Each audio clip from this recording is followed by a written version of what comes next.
she's seen it all from her own employees and her own career. And her advice always was, don't run away from something, but run towards something. And that's exactly that Yeah. all came about in this.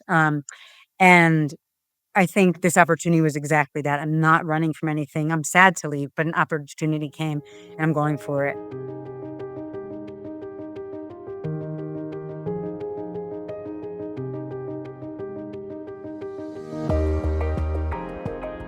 Hi there. Welcome to the show. I'm Leah Alter. And I'm Joanna Ehresman. And this is WomenShare, a celebration of women in financial services. Yes, and today's guest is Nina Smith, a growth and business development leader in the wealth management space, who's also backed by a successful background in the advertising agency side of the business.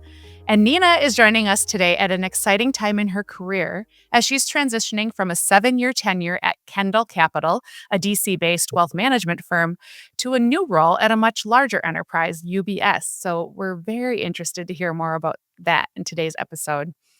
Beyond her work life, Nina is an active leader in her community in Montgomery County, Maryland, supporting small businesses and youth. And Nina, we are so thrilled to have you here on WomenShare to share your story. Thank you for being here.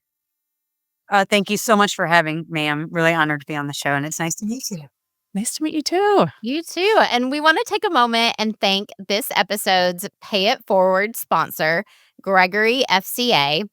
Through the Pay It Forward sponsorship, past WomenShare guests can support another woman's story in a future episode. So we want to thank Carrie Davis and the Gregory FCA team for sponsoring this episode of WomenShare. With over 20 years of dedicated support to financial services industry, they're passionate about helping clients grow their businesses through strategic, integrated communications and marketing programs.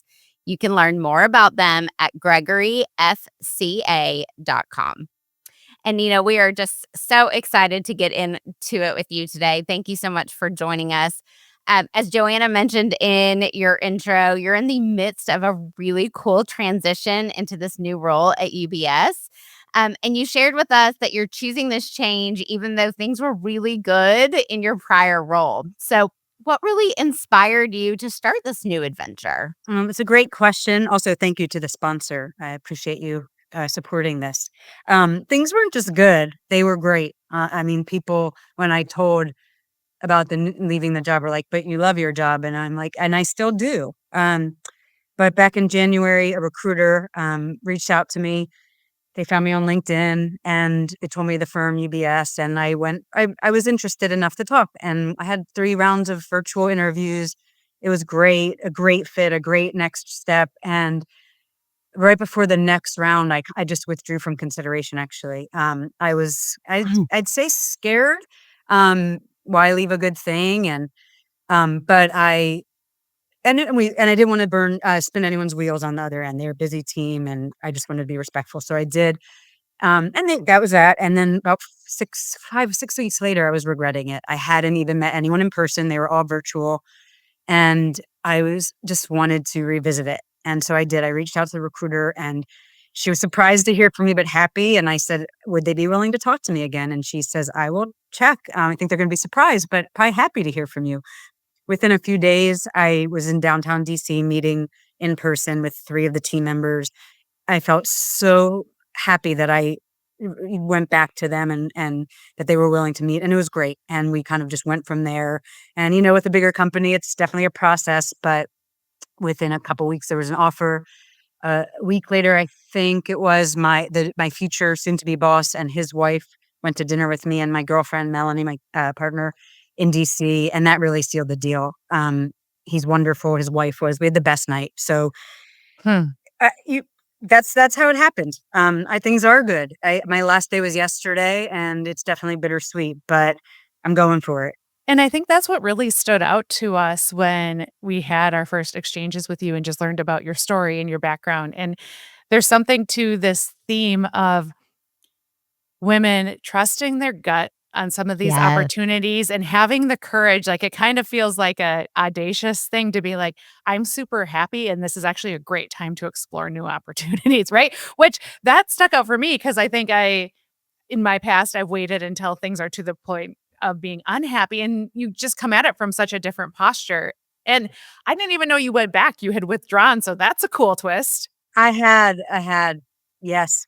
And the other thing was at the time that they reached out, a couple other big companies did, and which was really flattering and felt good. But at the same time, I thought, okay, well, this is great to know in a few years when I might be more ready, well, things will be there. And that's what also made me kind of withdraw. I'm like, I can take a pause on this and there's Mm. always going to be opportunities. And then I was like, no, this one was meant for me. So Well, I think it's also just a great lesson for us all in that we can trust that process and we don't have to double guess ourselves or question whether something feels right. And then when something changes and we get a different, kind of a different Read. bit of information where we're like, wait a second, we can trust that too. Yeah. And I think it's we talked about this recently on an episode, but where that starts to build the trust with like between you and your kind of gut instinct or whatever you want to name that. But it really starts to almost build that relationship and that trust to be like, I can not have to beat myself up over this decision because I just know it's the right decision for now. absolutely. Absolutely. Well, and I want to go. There was another thing that caught our eye when we were looking at your profile. Is you had shared, in past roles, you've got a track record of like really healthy departures from the organizations that you've worked for, which, again, that sometimes can be the case, but isn't often. And so I think we can learn a lot from how you've navigated those. And would you share what's worked for you and having supportive separations from firms that you've worked Yeah, for? absolutely. I think I was thinking back to my career. I'm 43 now, so I graduated college almost, oh gosh, yeah, 20 years, no, 21 years ago. Yeah, 2004. Wow. So, I started my career in New York City, and so I did switch from agency to agency, but I know at that time, I don't know if it is now since it's been so long ago, but you kind of jump around to build that grow out of entry level roles and build your experience. So, I think then people kind of expect you to do 2 or 3 years and Yeah, then move move on. on. And then I left the New York market to come back to the Maryland area, so that's why I left, but, um, when I left Capital One, I'd say that was the one that was a bigger departure. It's a great company, a great role. I could have stayed there for a long time, but I left for personal reasons. My kids were 1 and 2 at the time. My then husband was working and pursuing his PhD, and I really just had too much on my plate to focus and give a company like that the attention it deserved. They're a huge, big company, and my boss was wonderful, but I was not living up to expectations. I think. So she was very understanding, and that was in 2015, and 10 years later, she was just a reference for me for this new gig, and she Mm. told me she gave me a glowing review, so I believe that, and it just also I realized that 4 of my references, I asked for 4, were all women that I've worked with in the past, and even a female client of mine, a current client, but it just is a nice reminder of how keeping those relationships, I do think, especially with women in the workplace, and having that network, it just helps you. You never know when it's gonna help, so to not burn bridges, you just never know. Um, Mhm. After stepping away from Capital One, my circumstances shifted. I needed to return to work quickly. That could be a talk for another type of podcast, but I found a great opportunity with a small local marketing agency. It gave me the flexibility I needed at home, but also got my career back on track. I was only out of work for 8 months, so it was kinda easy to jump back in. And when I eventually moved on from that, my boss was surprised and definitely sad to see me go, but we've stayed in touch. My new company, just the one I just left, hired Yeah. her for marketing work, so it kinda was like a nice full circle moment. And then just most recently, I mean, yesterday was my last day. One of the things that stuck out, a guy on the investment team, he came up to me when he heard the news and just said, You created a marketing legacy here." And he said, "We're really gonna miss you." And he said, I was most glad to hear you're not going after the same clientele because I know you'd snatch all those clients because it is a different audience we're going after." So I don't Yeah. know. I love building relationships and not you can build relationships, but to maintain them is the hardest part. And that's not only in work, but even your personal life, making friends, but keeping them, and especially when life gets busy. So I think the same with work, just be keeping on good terms with people and being, I've all these people too, I've helped over the years, and whether it be giving someone, not giving someone business, but, working with them still or things like that. So Yeah. yeah, it's nice to have a healthy breakup. Yeah, well, and it seems like too, that you have, the experience you have both in the financial services industry and building your business there, along with the marketing and agency stuff that you have, has like really served you well in in both building the business and building the relationships, which Yeah. to your point kind of go hand in hand. Mhm. Absolutely. I always say this job was like the culmination of my past experiences. When I Yeah. worked in the ad agency, I worked for high profile clients like GE and Sony Pictures, and I actually had like some pretty, even early on, had some great client interaction with the clients. And these were like CMOs of General Electric appliances. And I was like 25 years old, but not only working with the clients, the vendors, the creative agency, the salespeople of the media we're buying. And then I got to take that to this job. It's much different. I always say getting someone to buy, I worked on Hershey's, getting someone to buy a Hershey bar, Twizzlers, or Payday, out there, all Hershey brands, is much different than having someone trust you with $2 million Yeah. or they're but They're it's life so much savings. more Yes. they're life saving. So, anyway, yeah.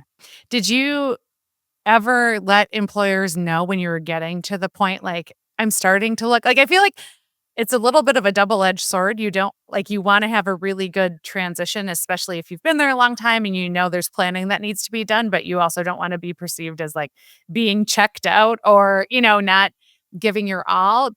Nina, you first, and then Leah, I also want to hear if you kind of did a early shot across the bow to a trusted boss or N something like that. no, not no, Okay. especially in this role, I think the only thing is that in reviews, and we have a performance review every 6 months, I did express that. I even asked my boss at one point, "Did I hit my ceiling here? We're a small company. We have grown Ugh. already. We've tried so many marketing things.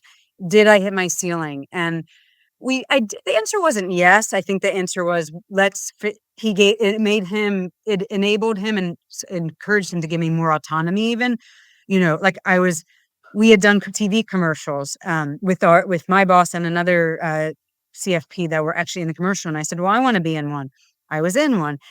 So it was more.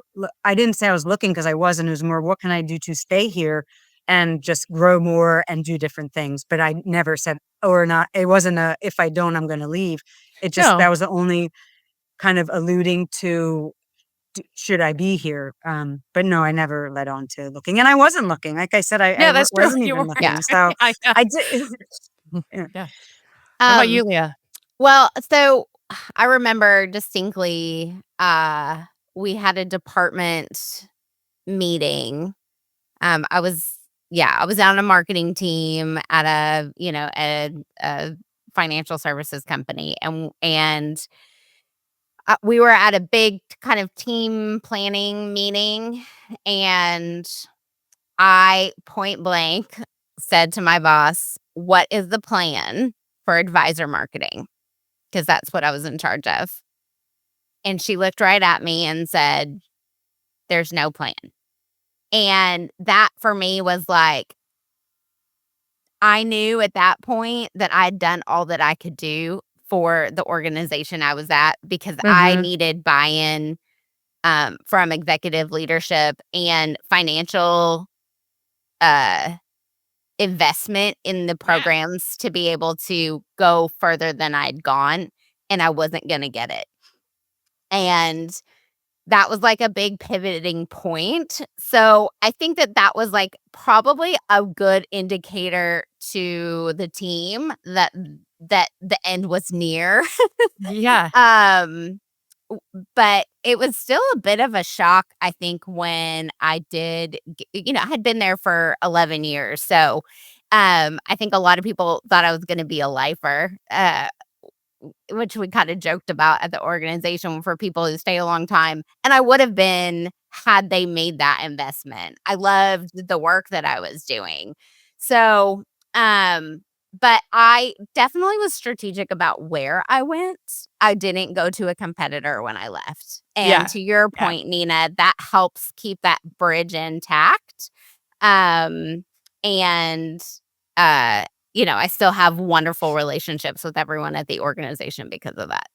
Yeah. Yeah, because it is such a small industry, interconnected, you never know, right? Where other people are going to end up or how you're going to cross paths. I ascribe to that same approach of just like, let's be supportive, let's leave things better than we found them and, but still do what we need to do for ourselves. So, Yeah. Yep. Yeah.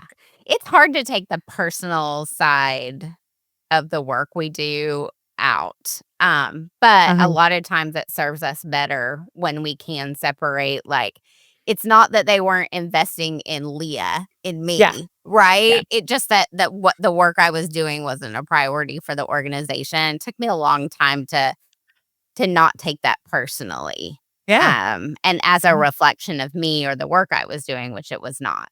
Right. So on that kind of same note, you, Nina, built the Women and Wealth Client Development Program while you were at Kendall Capital, which sounds like a really fantastic program. How did you go about building that program and then getting the support from the rest of the firm's leadership? Yeah, we started it a few years ago, really in the post-COVID period where people were craving in-person events again. So it was like good timing. We hadn't really just at first we started with hosting some social things with guest speakers, like happy hours. We did one downstairs in the really nice restaurant in our building. We actually did one here at the Lavender farm that I mentioned. Oh, with- yeah. You're at a it was Lavender farm amazing. today. You have to Yes, tell I us am more at a about lavender that. farm. Yes, I will real quick. So I'm at Karis Lavender. It's Karis Lavender. They're not a sponsor, but I'm not their PR person. People always think I am, but it is a beautiful lavender farm in Laytonsville, Maryland. A dear friend of mine owns it, but she built this. Her and her husband built along with the farm, a beautiful barn event space that holds workshops and work events, small showers and bridal showers, anything really. Oh, company retreats.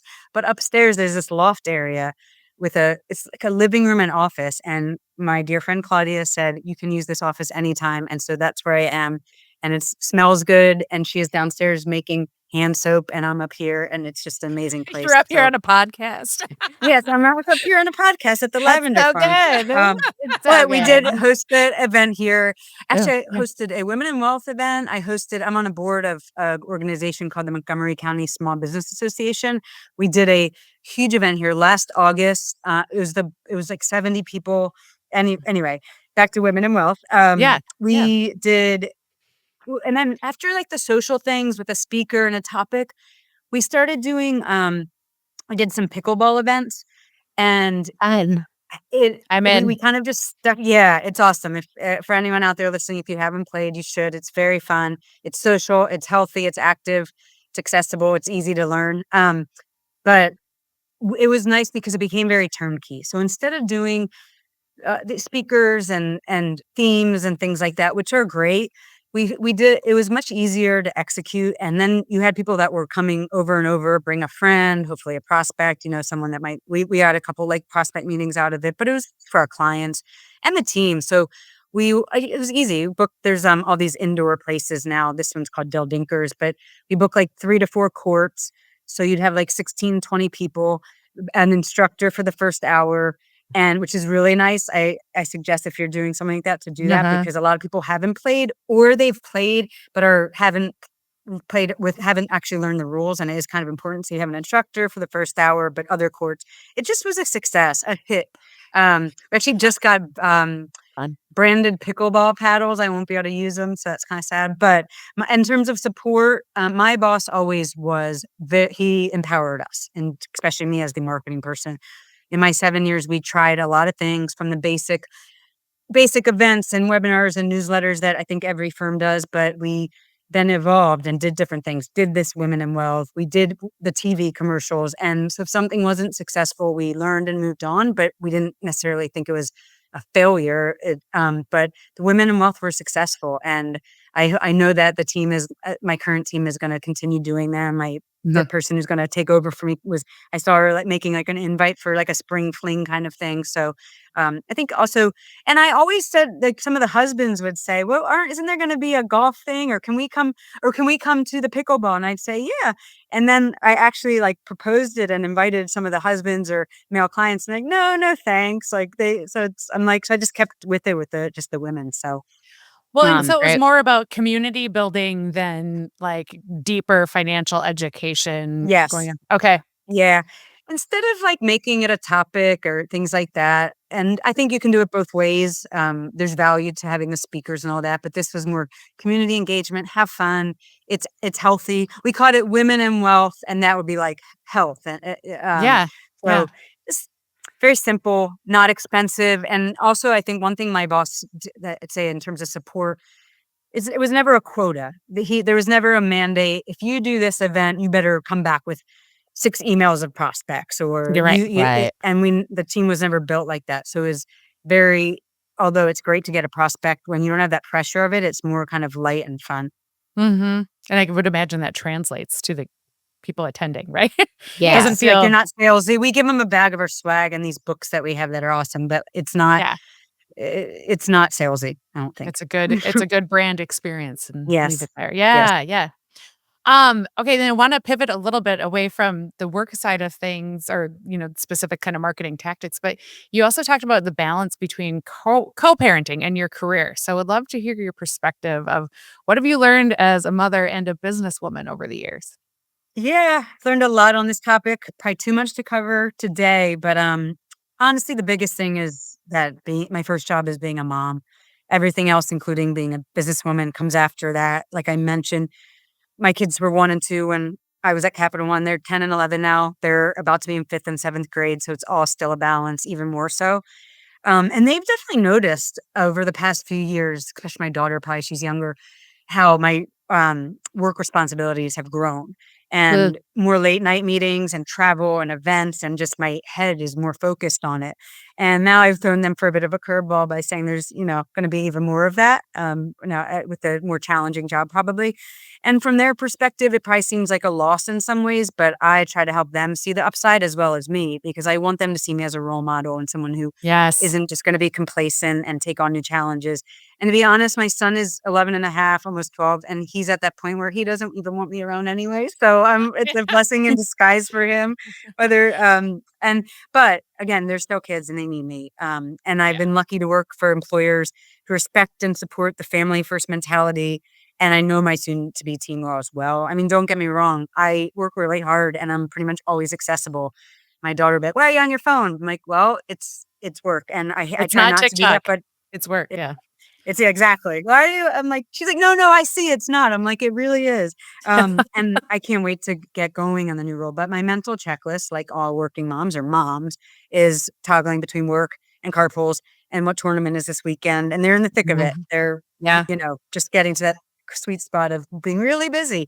But honestly, I wouldn't have it any other way. And I've done a lot of balancing with my kids, and so I think I like to tell myself that I've got this, but we'll see. Well, and you've already shown though that you uh, follow your intuition and you'll know if there's a Yeah. course correction needed, right? And trust it. Yeah, So yeah, exactly. I that's saw a awesome. friend last night actually at the batting cages with my daughter who wants to try softball out, and she was there with her son, and she works at the elementary school that my kids go to, or my daughter does, and she's amazing. And I told her about the new job and how I'm gonna have to go into DC some days. So I said, if Allie's stranded at school in DC, stranded at school and you have to drive her home, you'll know why. Just give me a call. But no, it's gonna be fine. I've Mhm. managed the work life for a long time, and I've got a village, and Exactly. I was gonna say, it'll be like, fine. for the first question that we asked you, you talked about your community and the Yeah. support system you have cultivated, and whether that's through business or your personal life, they're equally as important. Mhm. Absolutely. So, I guess on that same vein, Nina, we ask everybody who comes on the show, what is the best career advice that you've ever received? Okay. So I've gotten a lot, obviously. My girlfriend, though, I mentioned, her name's Melanie. She's the chief of HR for a big Fortune 500 company. So between like having an HR expert as your professional and personal sounding board is a nice perk. Yeah. We also share clothes, which is a nice perk too. But she's she but she's seen it all from her own employees and her own career. And her advice always was don't run away. And I think we touched on this before, but don't run away from something, but run towards something. In that sense of, I think you mentioned before, like, don't wait till you're miserable and having to run to something. And that's exactly Yeah. that all came about in this. And I think this opportunity was exactly that. I'm not running from anything. I'm sad to leave, but an opportunity came and I'm going for it. And she also always says, like, the grass isn't always greener.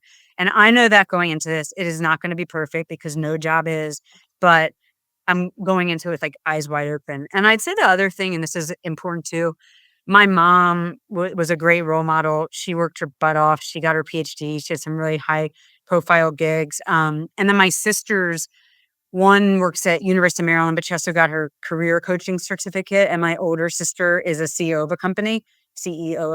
And so, but between all these women and career focused women in my life, Yes. they definitely guide me in the right direction.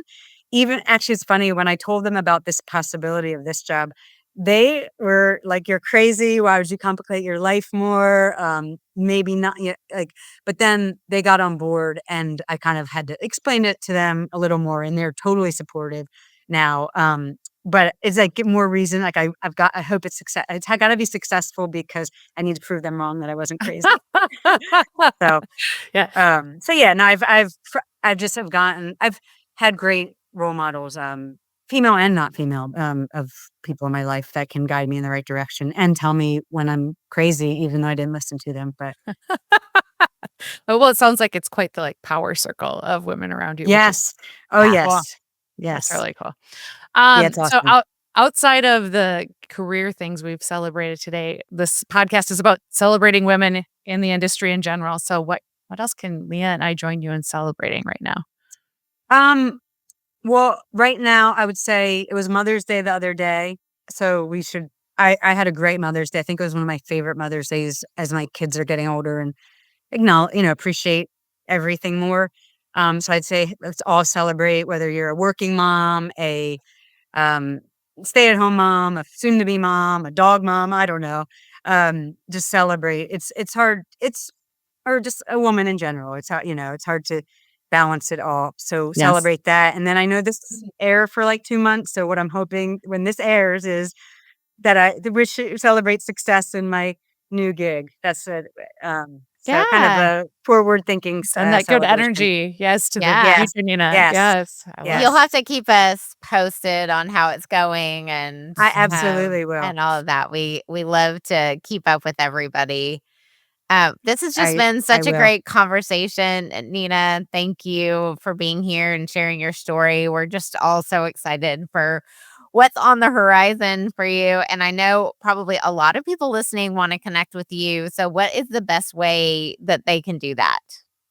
Yeah, I don't have my new work email yet. I will in a week, but you can email me directly at nina8123, nina8123@gmail.com, or on LinkedIn, Nina Smith. I think it might be Nina Smith 23, my profile name, but And we'll link those in the show notes yes, so please people do. can find Yeah. you. And Yeah, would love to yeah. connect. Feel free, anyone reach out to me. Yeah, And anyone, Joanna anybody and who Leah, thank you. Yes. Well, thank you for being here, and thanks for sharing the sage advice on just like being proactive of your career transition, right? And moving when you're in a place of positive energy. It's inspiring. So thank you. Definitely. Yes. Thank you so much. Well, and that's our show for today. So if ours is a mission that you want to share in, we ask that you subscribe to WomenShare on your favorite platform. With that, I'm Joanna Ehresman. And I'm Leah Alter. And another big thank you to our Pay It Forward sponsor, Gregory FCA. We will catch you on the next episode of WomenShare.